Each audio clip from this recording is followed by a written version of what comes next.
मेरा और आपका अल्लाह जिसको चाहता है इज़्ज़तें देता है, रिफ़ातें देता है, बुलंदियाँ देता है। जिसे चाहता है ज़िंदगी देता है, जिसे चाहता है मौत देता है। अल्लाह पाक जिसे चाहता है बेटा देता है, जिसे चाहता है बेटी देता है, जिसे चाहता है दोनों देता है, जिसे चाहता है कुछ नहीं देता। सारी कायनात उसकी मर्जी की मोहताज है, वो किसी की मर्जी का मोहताज नहीं है। हम जिस खुदा को मानते हैं वो कभी सोता नहीं है, उसे जगाना नहीं पड़ता। खुद फरमाता है ला ताखुज़हु सिनतुन वला नौम, ना ही उसे ऊँघ आती है ना ही उसे नींद आती है। वहुव समीउल बसीर, हमेशा सुनता है, हमेशा देखता है। फ़आलुल लिमा युरीद, सारे कानून हमारे लिए हैं, उसके लिए कोई बाउंडेशन नहीं है, कोई हद कोई सीमा नहीं है। वो जो चाहता है करता है, जो चाहता है करता है, जो चाहेगा करेगा। वह अला कुल्ली शैइन कदीर, वो हर चीज़ पर कादिर है। दुनिया के तमाम वलियों, नबियों और रसूलों की भी ताकतें, यानी इनकी करामतों और इनके मोजज़ात की भी असली ताकत का मालिक अल्लाह सुब्हानहू व तआला है। सबके पास जो कुछ है वो उसी की अता है, जिसको जो चाहता है देता है, जिससे जो चाहता है ले लेता है। चाहे तो लम्हे में फ़कीर को बादशाह कर दे और चाहे तो झटके में बादशाह को फ़कीर कर दे। सारे औलिया बिलखुसूस उसी को मनाने के लिए मेहनतें करते हैं, उसी के नाम की माला जपने के लिए जंगलों में जाते हैं, उसी की मारिफत का जाम पीने के लिए रिश्तेदारों और आबादियों से निकलकर तन्हाई में इल्लल्लाह की ज़रबें लगाते हैं। असल मकसूद सिर्फ वही है, वजूद ज़ाती सिर्फ उसी का है। इसीलिए कहा जाता है ला मकसूदा इल्लल्लाह, ला मौजूदा इल्लल्लाह, अल्लाह के सिवा कोई मौजूद नहीं, मतलब किसी का भी वजूद ज़ाती नहीं है। वाजिबुल वजूद वो अकेला है, उसके सिवा जिनके भी वजूद हैं वो उसकी वजह से हैं। लिहाजा तमाम खूबियाँ उसी को ज़ेबा हैं और उसका सबसे बड़ा एहसान ये है कि उसने हमें अपना महबूब अता फरमाया है।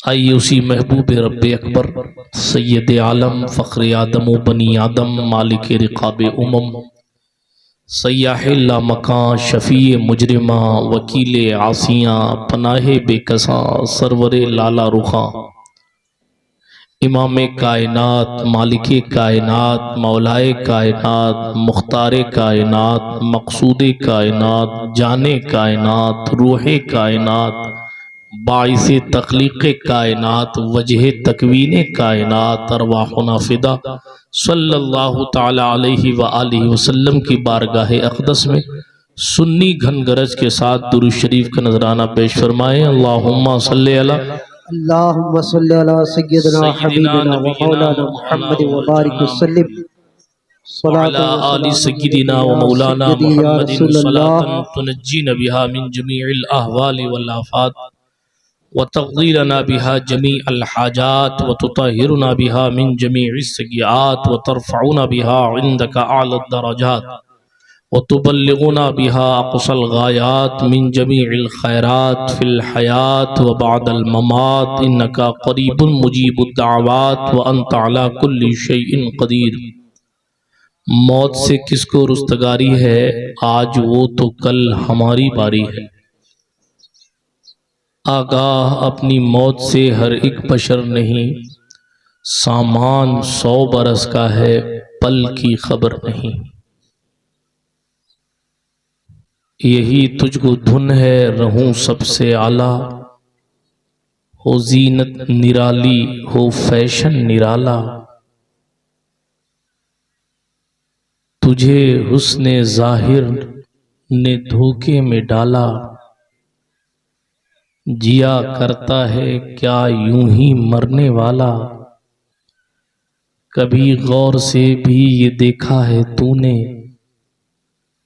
जो आबाद थे वो महल अब हैं सूने। जगह जी लगाने की दुनिया नहीं है, ये इबरत की जा है, तमाशा नहीं है। कोई गुल बाकी रहेगा ना चमन रह जाएगा, पर रसूलुल्लाह का दीने हसन रह जाएगा।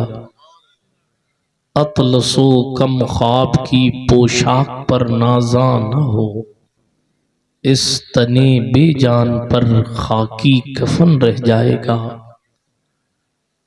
नामे शाहाने जहां मिट जाएंगे, लेकिन यहाँ हश्र तक नामो निशाने पंजतन रह जाएगा। जो पढ़ेगा साहिबे लौलाक के ऊपर दुरूद, आग से महफूज उसका तन बदन रह जाएगा। हम सफीरो बाग में है कोई दम का चहचहा, बुलबुलें उड़ जाएंगी सूना चमन रह जाएगा। सब फना हो जाएंगे काफी व लेकिन हश्र तक, नाते हजरत का जबानों पर सुखन रह जाएगा। अल्लाह पाक का एहसान है कि उसने हमें अपनी ज़िंदगी में ये मौका नसीब फरमाया है कि हम और आप अपनी रंगारंग ज़िंदगी में से चंद मिनट निकाल कर अल्लाह और उसके रसूल की बातें करके अपनी कब्र को रोशन करने का जरिया तलाश कर रहे हैं। अल्लाह पाक मरहूम हाजी सुल्तान साहब के सगाइर कबाइर को माफ़ फरमाए और उन्हें रसूल पाक सल्लल्लाहु ताला अलैहि वसल्लम की ज़ियारत नसीब फरमाए। मिंबर नूर शरीफ पर सादात किराम का काफिला मौजूद है। अभी आपने देखा हज़रत सैयद असलम शाह साहब क़िबला, हज़रत सैयद इरफान शाह साहब क़िबला, सैयद वकील शाह साहब क़िबला की खुसूसी आमद हुई। मुझसे पेशतर आप हज़रत मौलाना आफ्ताब साहब अशरफी से एक बेहतरीन गुफ्तगू सुन रहे थे। इधर कारी महबूब साहब और कारी शमीम साहब से लेकर उधर अकबर साहब तक एक से एक फ़ाल शख्सियत तशरीफ़ फरमा है। अकबर साहब की क्या बात की जाए, तो अकबर ही हैं। खुदा जाने मेरे बारे में क्या कुछ कुछ बोल डाला। अल्लाह रहम फरमाए, बस करम फरमाए। बाकी अल्लाह सबकी मेहनतों को कबूलियत का शरफ अता फरमाए,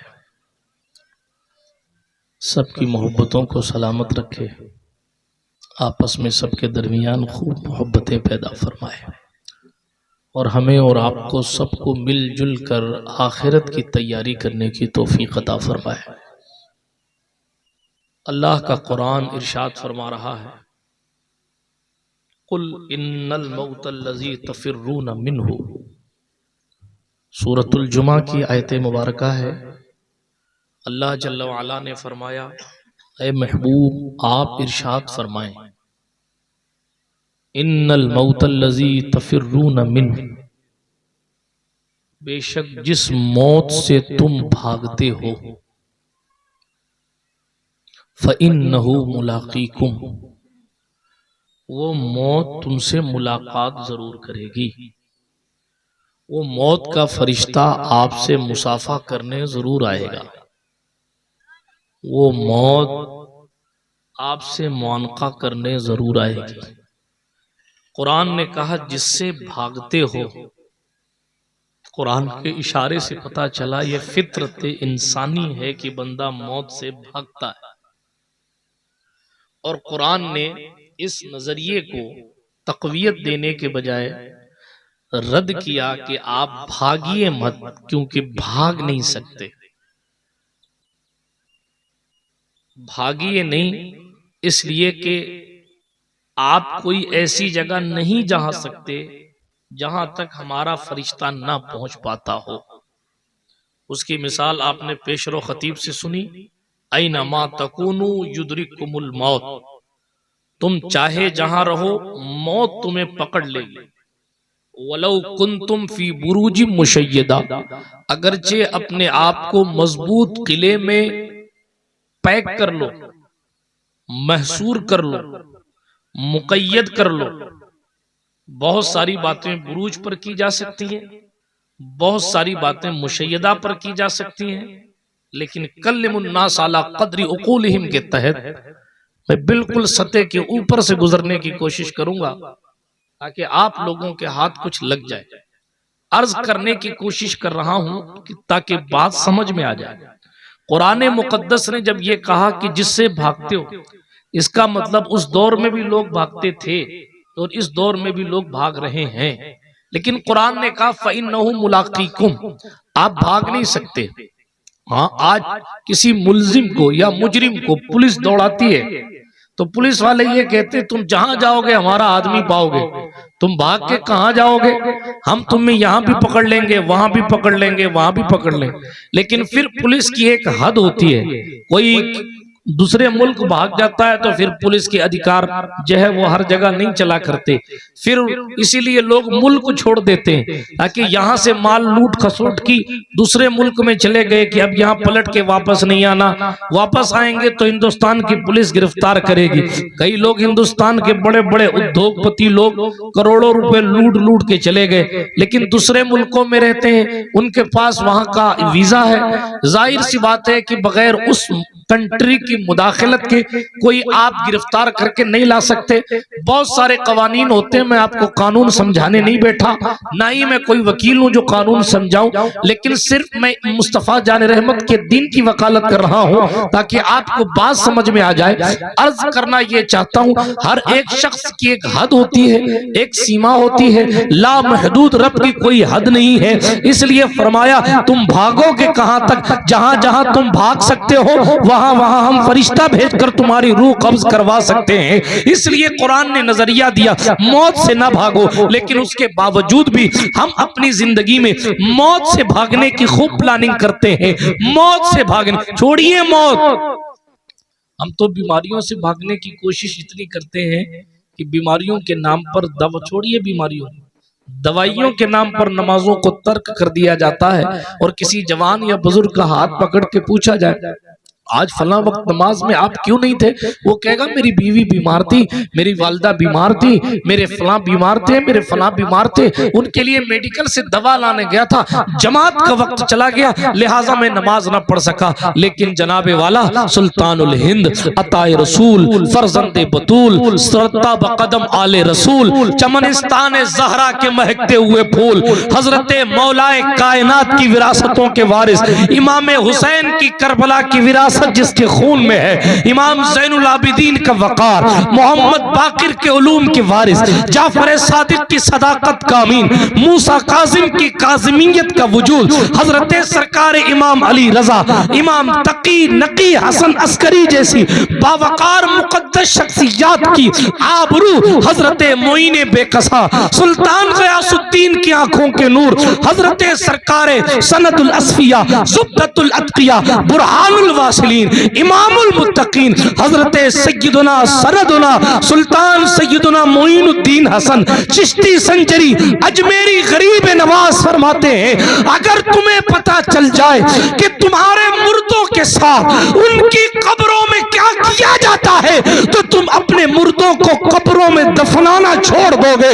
अल्लाह अकबर। फरमाया अगर देख लो कि कब्रों में क्या होता है तो खड़े खड़े ऐसे पिघल जाओगे जैसे मीठे पानी में नमक पिघल जाता है, मगर हाय रे हमारे सख्त दिल, सैकड़ों जनाजे कंधे पर उठाकर कब्रिस्तान पहुंचाए, सैकड़ों फातिहा में शिरकत की, सैकड़ों दावतें मौत के नाम पर खा बैठे और दिल काला करके भी इस दहलीज तक न पहुंच सके कि कभी रात की तारीकी में मुसल्ला बिछे और सुभान रब्बियल आला की तस्बीह के बाद ये कहा जाए, ऐ अरहमुर राहिमीन, हम तेरे सिवा गफ्फार किसी को नहीं मानते, लिहाजा हमारे गुनाह तेरे सिवा कोई बख्श नहीं सकता।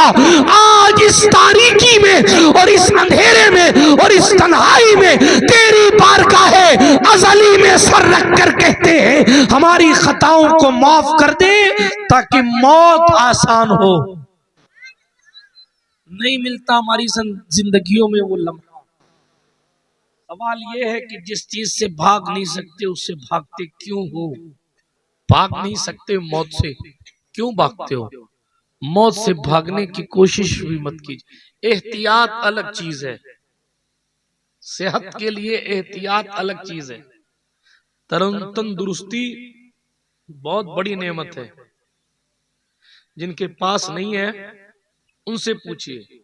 हमारे यहाँ ये भी कल्चर चला हुआ है ना, अगर किसी के घर में रोजाना गोश्त ना बने तो वो अपने आप को गरीब सोचता है।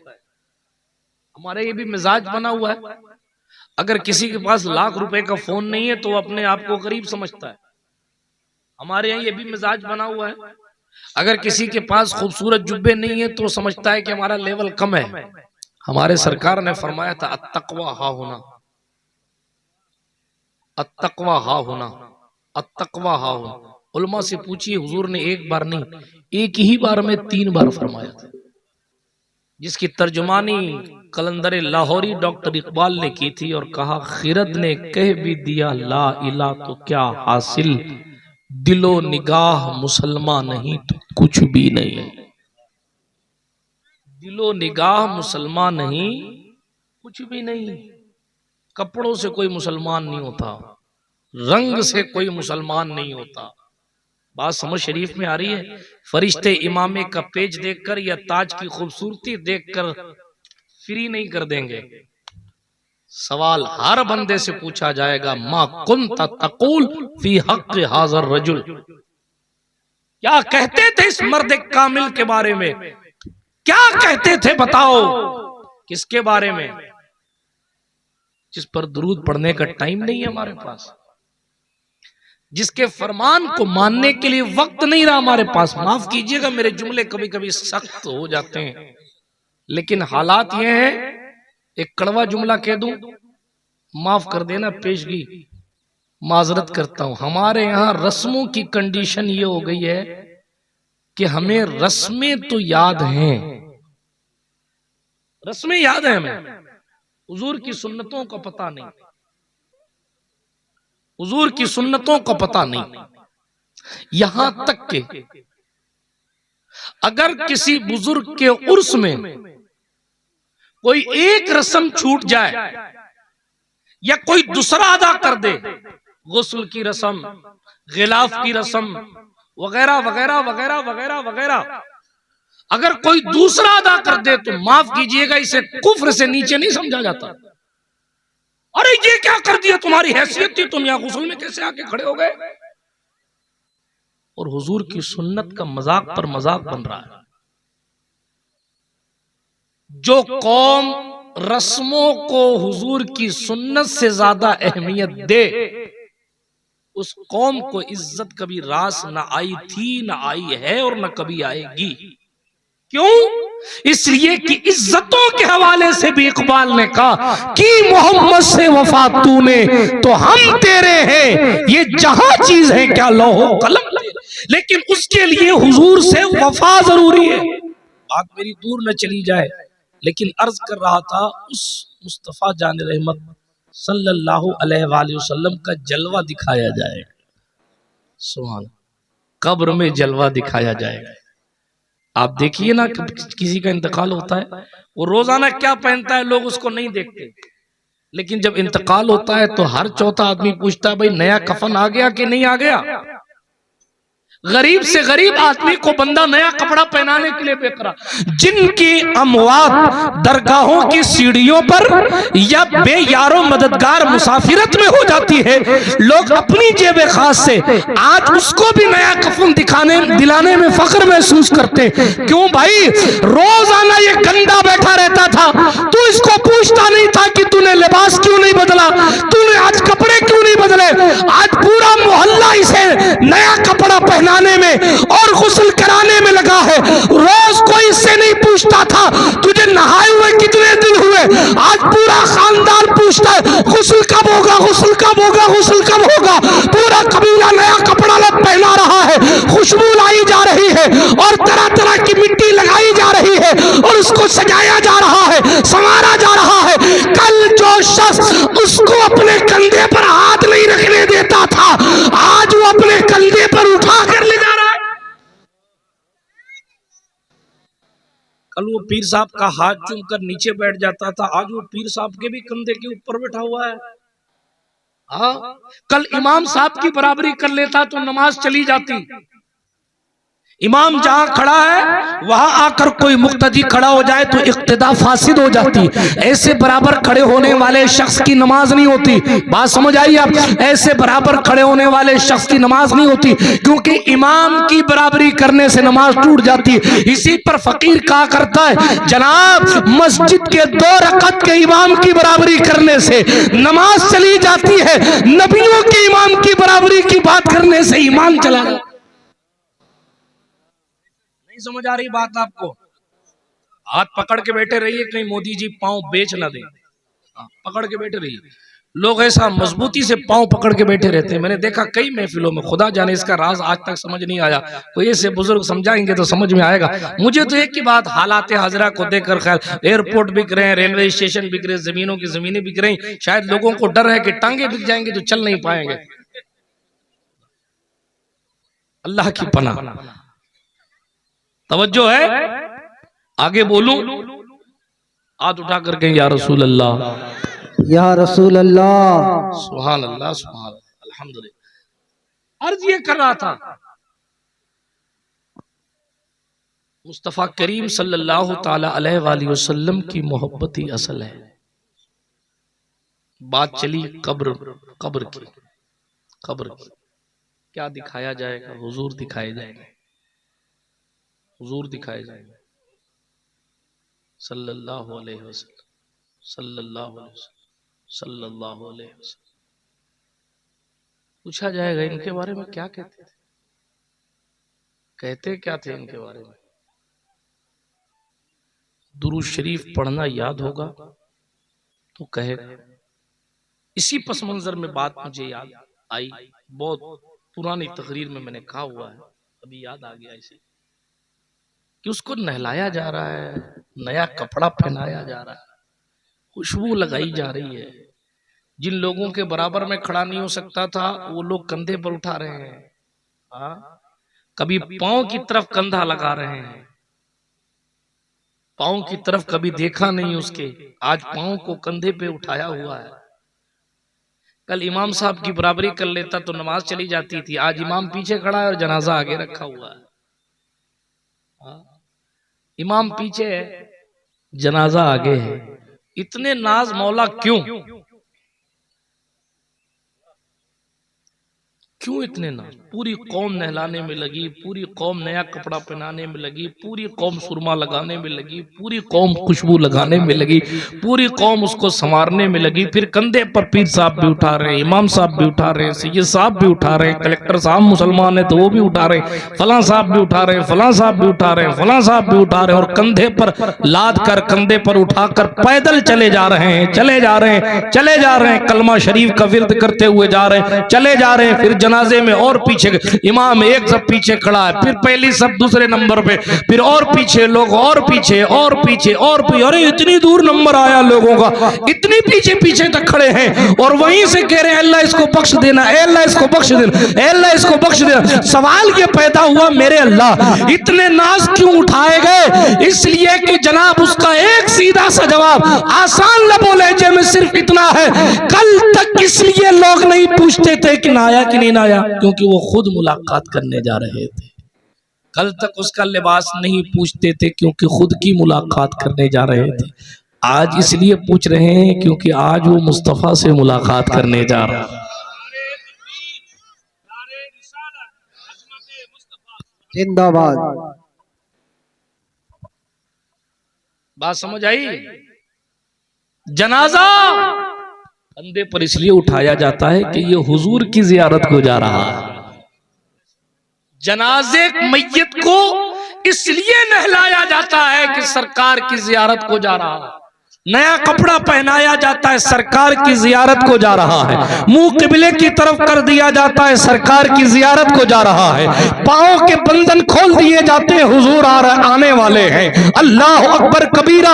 और फिर हमारे बुजुर्गों ने तलकीन सिखाई है, लोग 40 कदम पर पहुंच जाए तो उसके सराहने खड़े होकर कहो, अब सुन, ये जो तेरे सामने खड़े हैं या जो रोशनी नजर आ रही है गुंबद खजरा शरीफ से, अभी अनकरीब हुजूर आने वाले।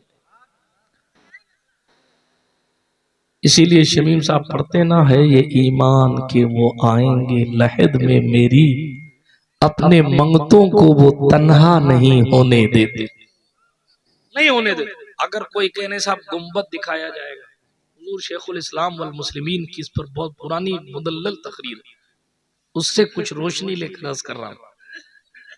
अगर कोई ये कहे बेटा माइक दे दूं, तकरीर तुम ही कर लो, देर से कर रहा है, इतनी मेहनत कर रहा है, तवज्जो है। अर्ज ये कर रहा था, अगर गुंबदे खजरा शरीफ दिखाया जाए, कुछ लोग पड़ोसी हैं वो कहते हैं साहब हुजूर नहीं दिखाए जाएंगे, गुंबद दिखाया जाए। कोई कहता नहीं नहीं नहीं, गुंबद गुंबद नहीं दिखाया जाएगा, हुजूर की तस्वीर दिखाई जाएगी, अक्स दिखाया जाएगा। हमारे बुजुर्गों ने जो हमें सिखाया है, और बिलखुसूस शेखुल इस्लाम ने जो हुज्जत कायम की है, बड़ी बेहतरीन। फरमाया अगर कोई कहे कि तस्वीर दिखाई जाएगी, गुमराह है वो। क्यों? इसलिए कि उसका जवाब हदीस शरीफ में आया है, जब पूछा जाए ये कौन है, और वो कोई तस्वीर के बारे में पूछा जाए कि ये कौन है, और बंदा जवाब दे ये हमारे नबी है, तो तस्वीर को नबी मानना कुफ्र है, तो फिर ही नहीं होगा, वो तो और पकड़ लिया जाएगा। फिर अगर कहा जाए गुंबद दिखाया जाएगा, तो गुंबद को भी नबी कहना कुफ्र है। आप नबी को ही नबी कह सकते हैं, ठीक है? इसलिए यूं तैयारी करो कि उन्हीं को देखना है। अब दो कंडीशन है, चाहे तो वो जाने वाले को अपने करीब खुद कर ले, चाहे तो वो हमारे करीब खुद आ जाए। चाहे हुजूर मदीने से कब्र में आ जाए, चाहे कब्र वाले के लिए जमीन घसीट कर, ये जो सरकार चाहे, जो अल्लाह की अता से उनका इख्तियार उनको दिया गया, चाहे तो वो, लेकिन दिखाए हुजूर ही जाएंगे, क्योंकि हुजूर ही को नबी कहा जाए।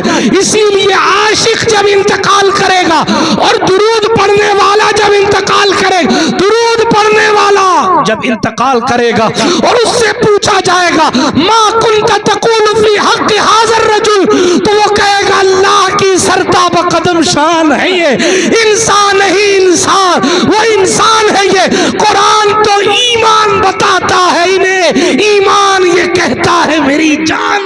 नारे तकबीर, नारे रिसालत। अगर बंदा कब्र में पहुंचा, कभी कभी ऐसा भी होता है जवाब मुश्किल हो जाता है, जवाब लेट होता है, बड़ी मंजिल कठिन है, किस किस मंजिल पर गुफ्तगू की जाए, बात दूर न चली जाए। अभी अर्ज कर रहा था, कुरान फरमा मौत से न भागो, भाग नहीं सकते।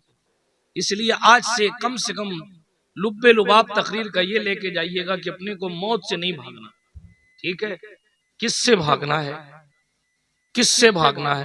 गुनाहों से भागना है,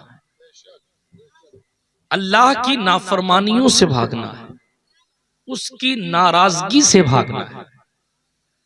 भागना किधर है? फिर आपको हाफिज हजरात बताएंगे, हुफ़ाज़े किराम, फ़फ़िर्रू इलल्लाह, अल्लाह की तरफ भागो।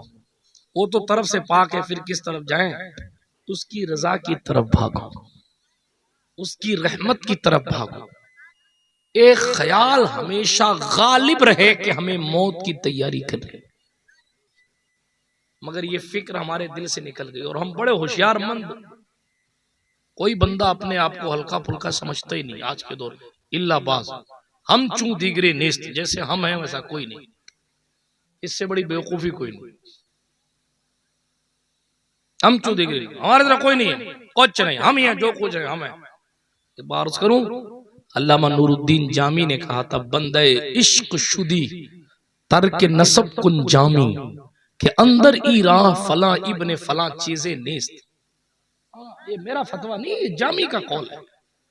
ये 400-500 साल पहले का आरिफ बिल्ला लिख गया। ओ अगर आशिक बनना है ना, आशिक, छोड़ तू किस खानदान से बिलोंग करता है, तर्क नसब कुन जामी। क्यों? क्योंकि अंदर ई राह इश्क में फला इब्ने फला कुछ नहीं होता। हु आर यू, आप कौन हो? यही वजह थी कि शहंशाह बगदाद, पीराने पीर, रोशन जमीर, कुतुबे रब्बानी, शाहबाजे लामकानी, किंदीले नूरानी, महबूब सुबहानी, गौसे समदानी, पीर लासानी, शेख जीलानी, अबू मोहम्मद मुहय्युद्दीन सैयद अब्दुल कादिर जीलानी बगदादी अलमारूफ गौसे आजम दस्तगीर माँ के पेट से कुरान के 18 पारे याद करके पैदा हुए, मदरसे जाते थे, फिर 18 साल तक जीलान में पढ़ा, फिर 18 साल के बाद बगदाद में पढ़ा, फिर जामिया निजामिया में पढ़ने के बाद 25 साल तक मदाइन के जंगल में फिरते रहे। ये मदाइन के जंगल में मौला हसन का बेटा फिरने क्यों आया है? जिसके पास विलायत माँ के पेट से है, जिसके पास इल्म माँ के पेट से है, जिसके पास मकबूलियत पैदाइश से पहले है। हजरत जुनैद बगदादी जैसे लोग जिसकी आमद का गर्दन झुकाकर इस्तकबाल करते हैं, उवैस करनी खैरुत ताबईन जैसे लोग जिसकी आमद की बशारत देते हैं, अहले बैत के 11वें इमाम हसन अस्करी जैसे लोग जिसकी आमद की खुशखबरियां सुनाते हैं और अपने तबर्रुकात उन्हें बतौर तोहफा भेजते हैं, जिसके आने से सालों पहले जिसकी विलायत का खलखला था, वो जंगलों में क्या कर रहा है?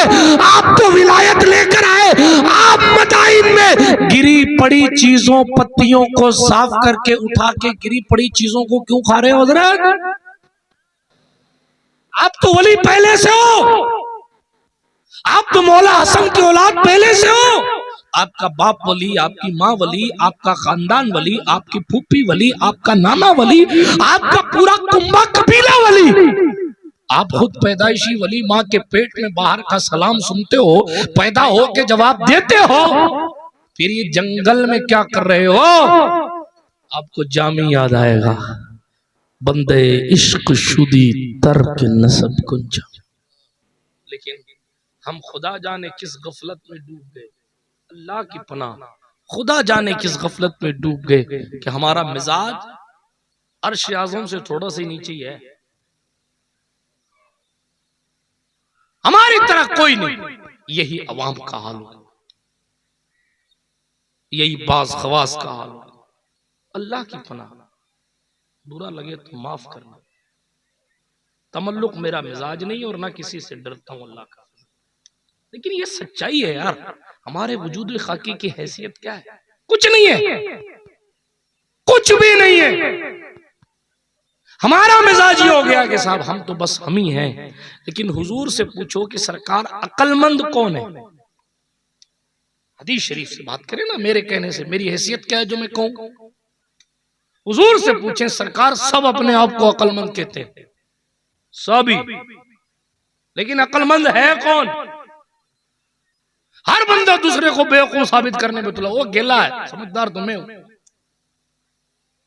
वो बेवकूफ है, समझदार तुम्हें हूं। उसका ये फैसला सरासर गलत है, अच्छाइयां सारी तो मेरे अंदर है, माफ कीजिएगा। लेकिन मौत की बात चल रही है तो नफ्स के उयूब गिनाए बगैर मौत पर बात नहीं होती। हाँ, मरना है तो हकीकत से आशना होना पड़ेगा। तो हुजूर आप बताएं सल्लल्लाहु अलैहि वसल्लम कि अक्लमंद कौन है? जिसके कई प्लॉट हैं वो अक्लमंद है, जिसके कई खेत हैं वो अक्लमंद है, जिसके कई मदरसे हैं वो अक्लमंद है, जिसके पास कई खिलाफतें हैं वो अक्लमंद है। अक्लमंद कौन? जिसके पास कई नोट की गड्डियां हैं। अक्लमंद कौन? कौन अक्लमंद है? कौन? मैं नहीं कहता, हदीस शरीफ में हुजूर फरमाते हैं अक्लमंद वही है जो अपनी मौत को याद रखता हो। खत्म हो गई। इनके इनके इनके इनके अक्लमंद कहने से कोई अक्लमंद नहीं होता। हर मुरीद के नजदीक अपना पीर सबसे आला होता है और होना भी चाहिए। हुजूर मुफ्ती आजम राजस्थान फरमाया करते, अपने पीर को छोड़ो मत, दूसरे के पीर को छेड़ो मत। जी मुफ्ती अशफाक हुसैन साहब फरमाया करते, ज्यादा छेड़छाड़ की दाएं बाएं का मसला हो जाता है और कहीं से फैजान नहीं मिलता। याद रखिएगा, जो इस तरह के लोग होते हैं ना, इस तरह के लोग होते हैं कि थोड़ी इधर की कर ली, थोड़ी इधर की कर ली, थोड़ी इधर की कर ली, वो इधर से भी महरूम रहते हैं, उधर से भी महरूम रहते हैं। क्यों? इसलिए कि ये नफ्स की मक्कारी होती है। और जो लोग रूहानी शख्सियतें वो आपस में खूब बहुत मोहब्बत किया करते हैं, क्योंकि उन्हें मर्तबों का पता होता है कि किसका क्या मर्तबा, किसका क्या मनसब, किसकी क्या शान, किसकी क्या बुलंदी है। और उन्हें कोई तलब शोहरत और हुब्बे जा का तसव्वुर नहीं होता कि हमें ये मर्तबा मिले। उनको तो मंजिल मिल चुकी है जो पहुंचना है जहां, इसलिए उनमें कोई खटका लफड़ा नहीं होता। जब उनमें कोई लफड़ा नहीं होता, जो उनमें उनके नाम पे लफड़ा करता है तो फिर उसकी रूहानियत सल्ब कर ली जाती है। हाँ जी, उसकी रूहानियत छीन ली जाती है। आदमी जबान से मेरी तरह बोल सकता है, मगर अंदर से रूहानी कैफियत होने के लिए मेहनत करनी पड़ती है जनाब। ये बाजार में नहीं मिलती रूहानी कैफियत, ये मार्केट में नहीं मिलती। ये आंखों में आंसू यूं नहीं आते, यूं तन्हाई में खुदा ऐसे याद नहीं आता। उसके लिए खाने पर भी कंट्रोल करना पड़ता है, उसके लिए निगाहों पर भी कंट्रोल करना पड़ता है, उसके लिए इन पीराने तरीकत और इन उलमा की तरह और आप लोगों में से भी जो है वो तमाम लोगों की तरह ये खास तौर पर ख्याल कीजिए, बातों को सुनकर सरफे नजर करना पड़ता है। हर चीज पर एक्शन रिएक्शन जरूरी नहीं होता। कुछ चीजें ऐसी होती हैं जो सुनकर भुला दी जाती हैं, और ये कुछ चीजें ऐसी भी होती हैं जिन सवालों का जवाब नहीं दिया जाता। जी, ये हिकमत है और ये मैं हदीस शरीफ से साबित कर सकता हूँ। सुल्तान मखदूम पाक की चौखट की खैरात, मुफ्ती आजम राजस्थान का इल्मी फैजान है, लेकिन मेरा टॉपिक नहीं है ये। मैं सिर्फ बात कर रहा हूँ अपने नफ्स के उयूब को साफ करने, क्योंकि नफ्स अगर पाकीज़ा नहीं हुआ तो मंजिल मुश्किल हो जाती है। क्योंकि कुरान ने कहा कद अफलाह मन तज़क्का, कामयाब वही होगा जिसका नफ्स तज़किया कर चुका है, उसके अलावा कोई कामयाब होने वाला नहीं है। बहरहाल दोस्तों बुजुर्गों, बहुत ज्यादा गहराई में बात में नहीं ले जाना चाहता, लेकिन मेरे और आपके सरकार सल्लल्लाहु अलैहि वसल्लम ने क्या फरमाया, जो मौत को याद रखे वो अक्लमंद है, वही अक्लमंद। इतना तो याद कर लोगे कम से कम, पूरी तकरीर का हर किस्सा याद ना रही, इतना तो याद हो जाएगा। हुजूर ने फरमाया सल्लल्लाहु अलैहि वसल्लम, जो सबसे अक्लमंद है होता है वो मौत को, इतना याद रहेगा आपको, और मौत भी याद रहेगी इंशाअल्लाह। इसमें कोई इंशाअल्लाह कहने तैयार नहीं। ये भी बड़ी अजीब चीज है, नहीं हो, ये फितरी चीज है, फितरी चीज। मैं करबला शरीफ में अभी 22 तारीख को मैं आया हूँ बगदाद शरीफ से, तो मैं करबला शरीफ में मैंने एक साहब को पूछा, सैयद साहब को, मैंने कहा यहाँ का क्या मशहूर है, तो कुछ नहीं बोले। मैंने कहा यार कुछ ले लें यहाँ से, क्या मशहूर है। तो 2 से 3 बार जब मैंने पूछा ना, तो कहा कफन ले लीजिए, वो वहां का कफन ही मशहूर। हाँ ये सच्चाई है, नहीं मजाक के तौर पे नहीं कह रहा हूँ, हकीकत है। वहां लोग कफन बेचते हैं, लोग खड़े होकर, मौला हुसैन का दरबार, वहां लोग कफन बेचते हैं खड़े होकर, और वहां ये तरीका है कि वहां से लोग कफन खरीद कर मौला हुसैन की जालियों पर लगाकर लाते हैं, और कहते हैं कि जब इंतकाल हो तो हुसैनी कफन में हमारा कफन और लिबास हो। लेकिन मैं ये क्यों बता रहा हूं, क्योंकि जैसे उन्होंने कफन कहा ना, तो मेरा वजूद लरस गया। हाय, आज नया कुर्ता पहना है, एक दिन कफन भी पहनना ही है। इस हकीकत से कोई इनकार नहीं कर सकता, कोई इनकार नहीं कर। अल्लाह अल्लाह। लेकिन इसीलिए सरकार ने फरमाया था कब्रिस्तान जाया करो, क्या कहा था, क्या कहा था? जाते नहीं जाते?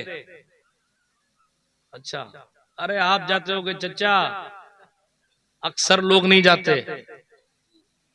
अगर जाने का वक्त मिले, बल्कि ना वक्त निकालिए और जाइए, देखिए कब्रिस्तान में जिनके पास कई कई बीघे खेत थे ना, 2 गज जमीन है, 2 गज, खुदा जाने अंदर का क्या हाल है। बाहर की कब्रें तो बराबर सी नजर आती हैं, अंदर नूर है या नार है ये अहले बसीरत को ही पता होता है।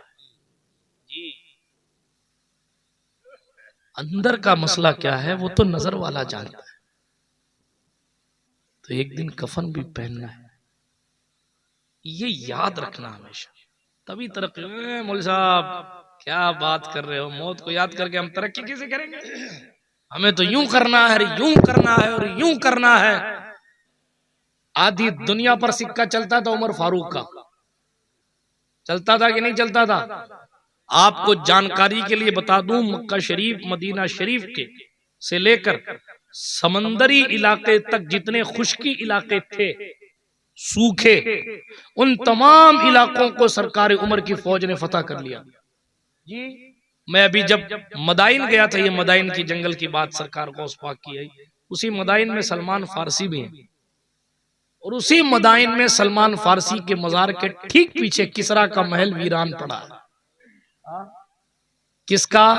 जिस ईरानी बादशाह का लेवल और प्रोटोकॉल ये था, इतिहास गवाह है कि वो उस दौर में इतना कीमती लिबास पहनता था कि लोग ईरानी बादशाह क्या कपड़ा, शाही लिबास देखने आते थे। खादिम शाह साहब,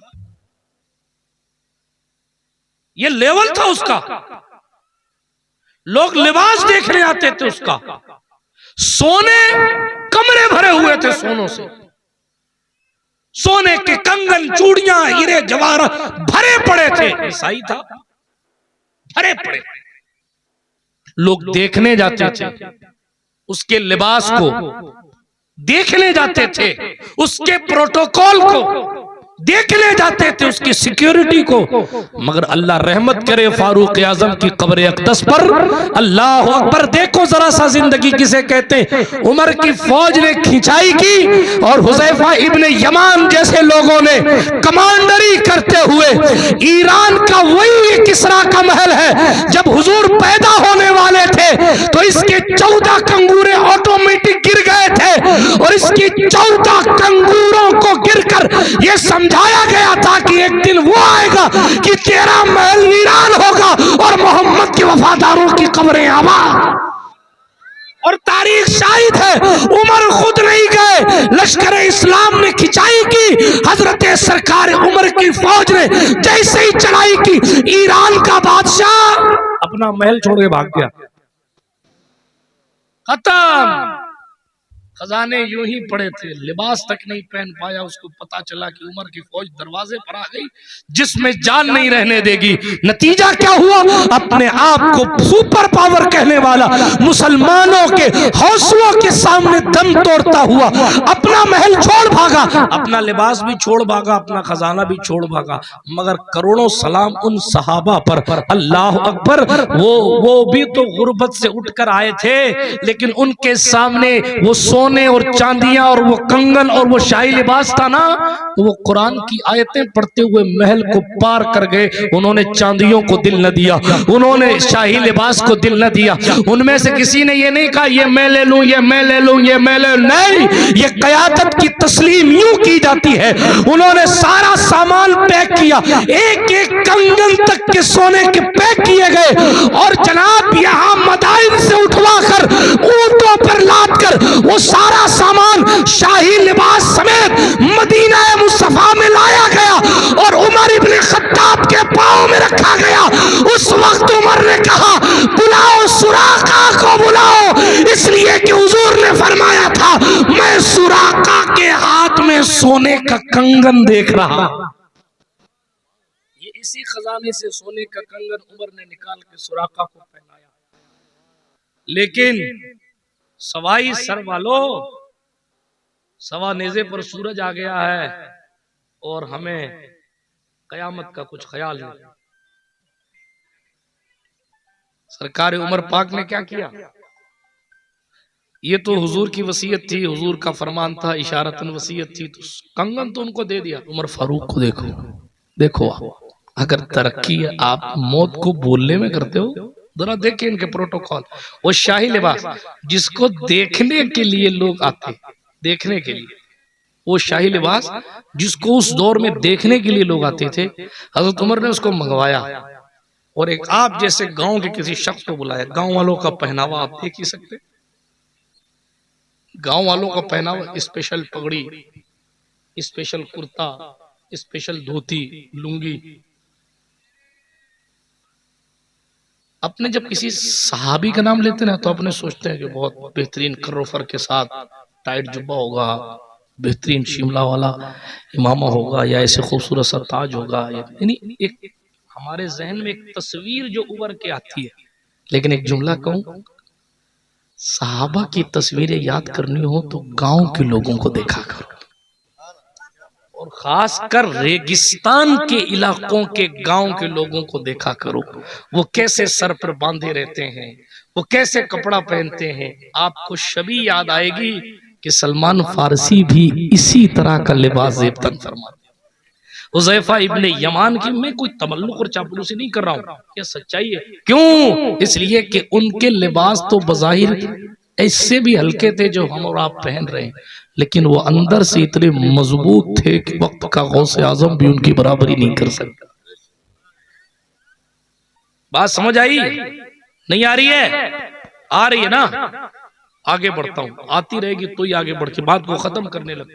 हजरत उमर पाक के सामने जब लाया गया वो लिबास, लिबास से ज़र्री, तो एक गांव के शख्स को बुलाया, बाबा इधर आओ।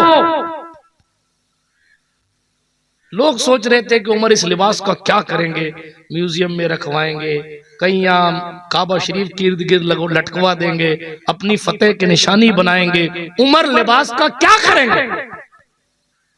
कल लोग ईरान का बादशाह का लिबास देखने जाते थे, आज शायद उमर कहीं लटकवा दे ताकि लोग आए देखे, देखो इस ईरान का बादशाह अपना लिबास छोड़ के भाग गया, ये हमारी बहादुरी है। मगर उमर भी तो फिर उमर हैं, वो उमर ही उमर हैं। आला हजरत बोले, वो उमर जिसके आदा पे शैदा सकर, उस खुदा दोस्त हजरत पे लाखों सलाम। वो उमर हम जुबाने नबी, तर्जुमाने नबी, तर्जुमाने नबी, हर जबान तर्जुमाने नबी, हम जबाने नबी, जाने शाने अदालत पे लाखों सलाम। सरकार उमर पाक की बात कर रहा था, खलीफा दोम की लिबास लाया गया ना हुजूर, ये ईरान के बादशाह का वही शाही लिबास है जिसका तज़किरा और चर्चे। हज़रत उमर ने फरमाया, इधर आओ बाबा, इधर आओ। कमांडर को नहीं दिया वो, क्योंकि कमांडर को देते तो उसमें एजाज होता। लिबास कीमती है इसलिए कमांडर को दिया गया, लिबास कीमती है इसलिए फला बड़े सहाबी के बेटे को दिया गया, लिबास कीमती है इसलिए फला इस्लाम की मुअज़्ज़ज़ शख्सियत को दिया। ना ना ना ना ना ना ना ना, गांव के शख्स को बुलाया और वो ईरान का वो लिबास जिसको देखने जाते थे उसको एक गांव के अरबी को पहना दिया, कहा जाओ आज से ये उमर की तरफ से तुम्हारा। कहां मिलेगा ऐसा पीर, सोने का लिबास पहना दे। हमारे पहनना जायज नहीं है, लेकिन उमर पाक उस शाही लिबास को दे देते, तोहफा लो ले जाओ। पहनना जायज मतलब सोना पहनना जायज नहीं है, ले जाओ। उमर फारूक, अब खुदा जाने उसमें कितना सोना था, क्या था, कैसा था। वो ऐसा खूबसूरत और ऐसा शाही था कि उसको लोग देखने आते थे, इतना हमने किताबों में पढ़ा है। अब वो गांव के शख्स को पहना के भेज दिया और कयामत तक के लिए एक मैसेज दे दिया, उमर ने ईरान पैसों के लिए फतह नहीं किया, उमर ने ईरान मोहम्मद अरबी के नाम को बुलंद करने के लिए फतह किया है।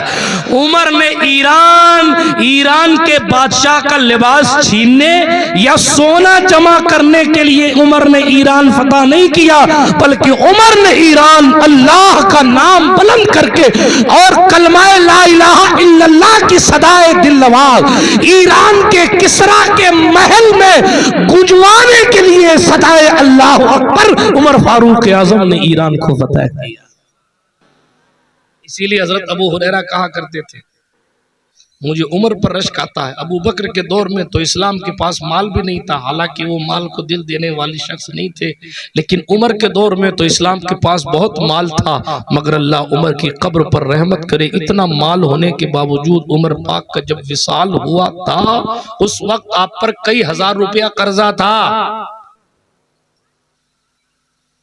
आधी दुनिया को फतह करने वाला शख्स, इराक इन्होंने फतह किया, ईरान इन्होंने फतह किया, आज़रबाईजान इन्होंने फतह किया, मिस्र इन्होंने फतह किया, बैतुल मुक़द्दस इन्होंने फतह किया, इराक के खित्ते इन्होंने फतह किए। इतना सब कुछ क्यों? उमर इतने अक्लमंद कैसे निकले? उनके पास एक अंगूठी थी और उस अंगूठी पर उन्होंने लिखाया हुआ था, उमर नसीहत के लिए तो मौत ही काफी है। कोई तकरीर की जरूरत नहीं है नसीहत के लिए, कोई डांटने डपटने की जरूरत नहीं है, नसीहत के लिए मौत काफी। जब बंदे को पता है कि मरना है, फिर अब क्या नसीहत करें उसको? जब उसको पता है कि इज्जत खत्म हो जाएगी, शोहरत खत्म हो जाएगी, पैसा खत्म हो जाएगा, सब खत्म हो जाएगा, सब खत्म हो जाएगा, फिर उसको क्यों नसीहत करें? तो इसीलिए अपनी अंगूठी पे लिखा रखा था। आपके, मैंने बात उमर की याद कहां से आई? आपसे अगर कोई ये कहे कि नहीं साहब झूठ झूठ नहीं बोलेंगे, इस तरह की 24-26 की बातें नहीं करेंगे, ऊंच नीच नहीं करेंगे, फांफू नहीं करेंगे, तो तरक्की कैसे करें? अब मौत की तैयारी करेंगे तो तरक्की कैसे करें? उमर की जिंदगी पढ़ के देखो, आधी दुनिया पर हुकूमत भी है और मौत की तैयारी भी, और इस शान के साथ तैयारी। अल्लाह अकबर, क्या बयान करूं उनके बारे में, क्या छोड़ूं? लोग कहेंगे सीरत उमर पाक पे तकरीर करने आए थे कि मौत पे करने आए थे, लेकिन इतना अर्ज करूंगा, सिर्फ मौत को याद रखेंगे इंशाअल्लाह। और ये हदीस जरूर याद रखिए कि हुजूर ने फरमाया, मैं इंशाअल्लाह फिर आऊंगा तो फिर ये हदीस सुनाऊंगा, आपको याद कराऊंगा बार बार। क्या हुजूर ने फरमाया, अक्लमंद वो शख्स है जो अपनी मौत को याद रखता है। उम्मुल मोमिनीन मेरी माँ आयशा सिद्दीका फरमाती हैं, जो अपनी मौत को दिन में 20 बार याद करता है, अल्लाह उसका नाम शहीदों में लिख लेता है। शहीदों में। लेकिन मौत का मरहला थोड़ा सा कठिन है यार, इसकी थोड़ा तैयारी करें। नहीं, सीरियसली कह रहा हूं, मजाक नहीं, हकीकत है, थोड़ी तैयारी। बुखारी शरीफ में हदीस आई है, इतने सारे पढ़े लिखे उलमा बैठे, मैं तो कम इल्म आदमी, आप इनसे पूछें। आप बुखारी शरीफ में हदीस आई, हुजूर से बड़ा तो मखलूक में कोई नहीं है ना, है कोई आपकी नजर में? जल्दी से बोलिए। कुछ लोग खामोश हैं तो क्या, माज़अल्लाह रब्बिल आलमीन, कोई नहीं है ना, हुजूर से बड़ा कोई नहीं, कोई नहीं, कोई है ही नहीं। लेकिन रज़ा ने खत में सुखन इस पे कर दिया, खालिक का बंदा खल्क का आका कहूं तुझे। उनसे पहले जामी असादी ने कहा, ला युमकिनु सना कमा कान हक़्क़ुहु बादज़ खुदा, बुजुर्ग तूई किस्सा मुख्तसर। और शुरू में हसन इब्ने साबित ने कहा, व अजमलु मिनका लम तरा क़त्तु ऐनी व अहसनु मिनका लम तलिदिन निसाउ, मुबर्रअन खुलिक़ता मुबर्रअन मिन कुल्लि ऐबिन कान्नका क़द खुलिक़ता कमा तशाउ। यार जरा गौर कीजिएगा, मखलूक में हुजूर से बड़ा किसी का प्रोटोकॉल नहीं है। उनको फरिश्ते दिखते थे ना, दिखते थे। वो जनाजे में गए, एक सरकार एक जनाजे में गए तो पंजे पे चल रहे। हुजूर से पूछा, क्या सरकार पंजे पे क्यों चले? हुजूर ने फरमाया, फरिश्ते इतने आए हुए हैं कि पांव रखने की जगह नहीं है। उनको तो दिखता था, बल्कि उन्होंने अपनी दिखने की शान यूं बयान फरमाई, वो किसी मिलाद में सुनिएगा, याद दिलाकर सुनिएगा, वादा नहीं करता। सरकार फरमाते हैं, जो मैं देखता हूं वो तुम नहीं देखते, जो मैं सुनता हूं वो तुम नहीं सुनते। अल्लाह अकबर, अल्लाह अकबर। ये किससे कह रहे हैं? ओ कई किलोमीटर दूर देखने वाले उमर फारूक से कह रहे हैं, जो मैं देखता हूं ना उमर, वो तू भी नहीं देखता। बात जाने दीजिए, दूर चले। लेकिन एक बात और याद आ गई, हदीस शरीफ और याद आ गई। हुजूर फरमाते हैं, जो मैं देखता हूं अगर वो तुम देख लो, सल्लल्लाहु अलैहि वसल्लम, जो मैं देखता हूं अगर वो तुम देख लो, जिन चीजों से फायदा उठाना जायज है उनसे भी लज्जत उठाना छोड़ दो। जो मैं देखता हूं अगर तुम देख लो तो जंगल में भाग जाओगे। कहां चले जाओगे? अपने को दिखता नहीं, अपनी आंखों पर पर्दे डाले। अगर अपने को दिखने लग जाए ना तो पागल हो जाएंगे अपने। सही बता रहा हूं। एक अल्लाह वाले थे, उनके सामने किसी ने कह दिया हर चीज अल्लाह का जिक्र करती है साहब, युसब्बिहु लिल्लाहि मा फिस समावाति व मा फिल अर्द, हर चीज करती है। तो उन्होंने कहा ये बाटे भी करते? बोले करते। नहीं ये नहीं करते, करते। अल्लाह पाक ने उनकी निगाहों से पर्दा हटा दिया, जो इंसानी पर्दा हटा, ताकि वो सुन ले और देख लें कि पत्थर और ये रेत के जर्रे भी अल्लाह का जिक्र करते हैं। और वो देखने लगे। मुसीबत हो गई उनके लिए। मालूम कैसे मुसीबत हुई? इस रिवायत में लिखा है, वो इस्तिंजा करने के लिए जाते ना, तो जिस पत्थर को उठाते उसमें अल्लाह की आवाज आती, वापस रख दे। जिस पत्थर को उठाते कि इससे इस्तिंजा करूंगा, उसमें अल्लाह के, और वापस रख दे। जो अल्लाह कह रहा है उससे अपने इस्तिंजा करेंगे। फिर आवाज है, हो बंदे, इंसानी सिस्टम को हम थोड़ा सा बदले ना तो जीना मुहाल हो जाए। ये तो हुजूर का एहसान है कि वो इस लिबास में आए हैं, तो अपने लिए आसानी हो गई। हाँ जी, वो बहुत कुछ देख के भी कहते दिख नहीं रहा, समझाने के लिए कह रहा हूं। कहते नहीं मतलब अमल से ये बात बज़ाहिर इशारतन समझ में आती है, ताकि इंसान के लिए आसानी हो जाए। बहुत दूर बात नहीं ले जाता, लेकिन अर्ज कर रहा, हुजूर से अफजल मखलूक में कोई नहीं। हुजूर के जैसा प्रोटोकॉल किसी का नहीं। फरिश्ते जिसके नवासों के लिए, नवासों को झूला झुलाने आते हो, जिनकी बेटी की चक्की चलाने के लिए फरिश्ते आते हो, जिसकी नवासों को कुश्ती सिखाने के लिए फरिश्ते आते हो, जिनके नवासों की तख्तियों का फैसला आसमानों से होता हो जी, जिनकी शान ये हो कि मौत का फरिश्ता भी उनके घर में उनकी इजाजत के बगैर एंट्री नहीं ले सकता हो। सही बुखारी की हदीस है, उम्मुल मोमिनीन फरमाती हैं, हुजूर पर जब सकरात का आलम आया, जांकनी का आलम, तो हुजूर अलैहिस्सलातु वस्सलाम की वजूदे पाक से पसीना जो है वो निकल रहा। और सरकार मदीना के वाले से उम्मुल मोमिनीन ने फरमाया, एक पानी का तबाक रखा हुआ था, सुन रहे हैं आप? पानी लेकर सरकार अपने चेहरे पर बार बार छपकी दे रहे थे, बार बार पानी। अफजलुल मखलूकात, मकसूद कायनात रसूल पाक सल्लल्लाहु अलैहि वसल्लम बार बार पानी अपने चेहरे पर मार रहे थे और फरमा रहे थे, मौत की सख्ती हक है। हम तो फिर रहे हैं, बड़े मरने ही नहीं। हाल ही हो गया। लोगों को 40वें में भी रोना नहीं आता। हाँ, लोगों को जनाजे में भी रोना नहीं आता। वीडियो बना रहे हैं लोग अपने बाप के बॉडी का। हमने तो वो सुना है कि लोग अपने आपे में नहीं रहा करते। क्या मजाक बन गया है। गीबतें हो रही हैं जनाजा कंधे पर रखकर, जनाजा सामने पड़ा, इधर निकाह की बातें हो रही हैं। ये गम है? क्या हो गया यार, एहसास खत्म हो गया? ऐसे दुनिया भुला दे रही है। माफ कीजिएगा, एक जगह एक बंदे की मां का इंतकाल हुआ है और तीसरे दिन उसकी बारात चली गई। ये हाल हो गया। ये मैं परलोक की बात नहीं कर रहा, राजस्थान की बात कर रहा हूं। ये हाल हो गया। चंद दिन पहले मां का इंतकाल हुआ, अरे सज धज के बारात में जा रहा। एक हमारे भाई मिले, अस्सलाम वालेकुम। अरे मुझे गम हुआ आपकी वालिदा का। हाँ हो गया, चला गया आगे। ये नहीं, फैक्ट बात है, ये किताब में से पढ़ के नहीं दे रहा हूं। जो दुनिया फूलों को फातिहा का टाइम चेंज कर रही है, हमारे यहाँ शहरों में सेम डे फातिहा होने लगे आजकल। हाँ, रात इंतकाल हुआ, सुबह दफनाओ, शाम को फूलों में फातिहा फिरी। टाइम नहीं है लोगों के पास। और इसको तीजे की फातिहा कहा जाता है, जो तीसरे दिन होती है। टाइम नहीं है लोगों के पास जनाजे में आने के लिए। टाइम नहीं है लोगों के पास फातिहा में उठाकर आपके लिए मगफिरत की दुआ कर। जिन लोगों को मगफिरत की दुआ का टाइम नहीं है, उन लोगों के लिए आप रसूल की शरीयत का मजाक बना रहे हैं।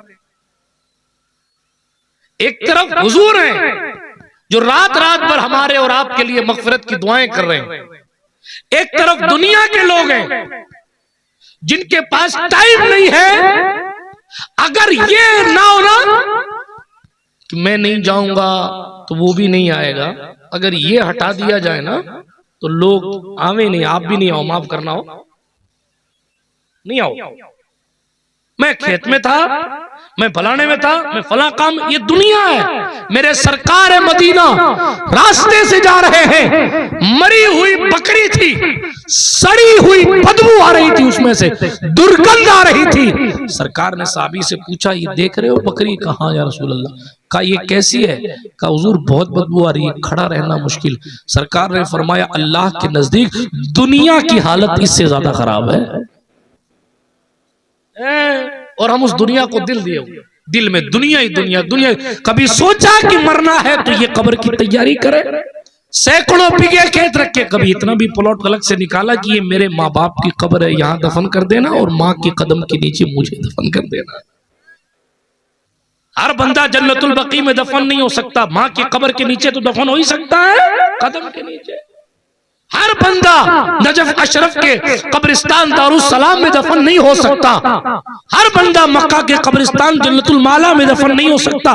मगर छोटा सा प्लॉट लेकर अपने बाप माँ की कब्र बराबर बनाकर माँ के कदमों में तो सो सकता है, ताकि हुजूर जब आए, हुजूर आए तो ये कहने का मौका मिल जाए, शम्सुद्दुहा यही तो है, बदरुद्दुजा यही तो है, जिनको पुकारती है खल्क सुबह मसा यही तो है। बात समझ आई आपको? हुजूर आएंगे, लेकिन उसके लिए हमें और आपको अपने ईमान को साथ ले जाना जरूरी है, तभी हुजूर आएंगे। और आखिरी बात खत्म, सिर्फ इतना अर्ज करता हूँ, सरकार मुस्तफ़ा करीम अलैहिस्सलाम ने फरमाया, जो शख्स अजान सुनकर, रिवायत हुजूर की तरफ भी मंसूब है, बुजुर्गों के अक़वाल की तरफ भी मंसूब है, फरमाया गया जो शख्स अजान सुनकर अजान का जवाब ना देने की आदत बना ले, यानी वो उसके सामने अजान होती रहती है और वो जवाब नहीं देता, उसका रोज का काम है, तो उसके बारे में डर है कि वो काफिर होके मरेगा। आप और हम सोचते हैं कि जिसकी 40वें की फातिहा लग गई है वो कन्फर्म जन्नती है। कोई है इतने लोगों में जो मुझे लिख के दे सकता है कि जाने वाला जन्नत में गया? उसने जन है, इल्म यकीन नहीं है, अच्छा गुमान है, यकीन का इल्म नहीं है। बात समझ आई आपको? हाँ, कड़वी लगे तो माफ कीजिएगा, बात खत्म कर रहा था लेकिन ये बात याद आ गई। कदम कदम पर मगफिरत की दुआ का तरीका हमारे बुजुर्गों ने सिखाया है। जनाजे की नमाज हुजूर ने फरमाई मगफिरत की दुआ। जनाजा वो नमाज नहीं, वो दुआ है। नमाज तो अल्लाह के लिए पढ़ी जाती है, उसकी बात वो दुआ मगफिरत है, इसीलिए उसमें रुकू और सजदा नहीं है। जनाजे में उसको नमाज जनाजा कहा जाता है, लेकिन असल वो नमाज नहीं है, वो दुआ मगफिरत है। बात समझ आई आपको? पहले वहां मगफिरत करवाई जाती है, दुआ की जाती है, फिर अगर यकीन हो जाता है कि हाँ भाई कन्फर्म है जन्नती ही, तो फिर तीजे में क्यों रोते कि अल्लाह बख्श दे, अल्लाह बख्श दे, अल्लाह बख्श दे, अल्लाह रहम फरमा, अल्लाह रहम, क्यों कहते? फिर 40वें में क्यों कहते, 10वें में क्यों कहते? इसलिए ये भी ख्याल जहन से निकाल देना कि मेरे जनाजे में इतनी भीड़ आ गई, या मेरे 40वें में 500 बकरे कुर्बान कर दिए गए, लिहाजा मैं जन्नत में जाऊंगा। कुछ नहीं है, धोखा है सिर्फ। जी, जनाजे की भीड़ उनके दर्जात बुलंद करती है जो ईमान लेकर जाते हैं। नहीं, ईमान ही नहीं रही तो 1 करोड़ लोग लेके क्या करोगे? ईमान ही नहीं है तो हरम में मर के क्या करोगे? ईमान ही नहीं है तो मस्जिद नबवी के मीनार के नीचे भी मौत आ जाए तो क्या होना? ईमान नहीं है, इसका खत्म। इसलिए ईमान लेकर जाओ यार। पहली बात ईमान लेकर जाओगे तो जितनी भी मगफिरत की दुआएं होती रहेगी, अल्लाह और दर्जे बढ़ाता रहेगा। बख्शा हुआ तो पहले से ही है, हमने मुस्तफ़ा के तबस्सुम की खैरात में इसके लिए जन्नत की खिड़कियां खोल दी हैं, क्योंकि इसकी कब्र में मदीने की सरकार आई थी और हुजूर ने मुस्कुरा दिया था। बस उनकी मुस्कुराहट की बरकत से हमने इसकी तमाम गुनाहों को माफ।